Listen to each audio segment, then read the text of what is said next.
بسم اللہ الرحمن الرحیم۔ السلام علیکم ورحمۃ اللہ وبرکاتہ۔ میں ہوں سید عاشق حسین اور آپ دیکھ رہے ہیں اسلامک نالج۔ آج کی اس ویڈیو میں بات کریں گے خواب میں سورج دیکھنا کیسا۔ حضرت سیدنا دانیال علیہ السلام نے ارشاد فرمایا کہ اگر کوئی شخص دیکھے کہ اس نے خواب میں سورج کو آسمان سے پکڑا ہے یا اپنی ملک میں لیا ہے تو یہ اس بات کی دلیل ہے کہ وہ شخص بادشاہی یا بزرگی پائے گا یا بادشاہ کا دوست اور مقرب ہوگا۔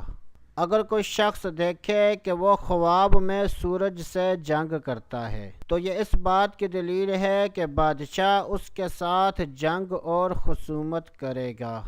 اگر دیکھے کہ وہ سورج سے نور لیتا ہے تو یہ اس بات کی دلیل ہے کہ وہ شخص بادشاہ سے ملک لے گا۔ اگر کوئی شخص دیکھے کہ اس نے سورج کو پکڑا ہے تو یہ اس بات کی دلیل ہے کہ وہ شخص غم و مصیبت سے نجات حاصل کرے گا۔ حضرت سیدنا امام جعفر صادق رحمۃ اللہ تعالی علیہ نے ارشاد فرمایا، اللہ عز و جل سے دعا ہے کہ اللہ عز و جل ہمیں اچھے خواب دیکھنے، برے خوابوں سے بچنے کی توفیق عطا فرمائے۔ تو دوستو ابھی کے لیے اتنا ہی، اگلی ویڈیو تک اجازت، اللہ حافظ۔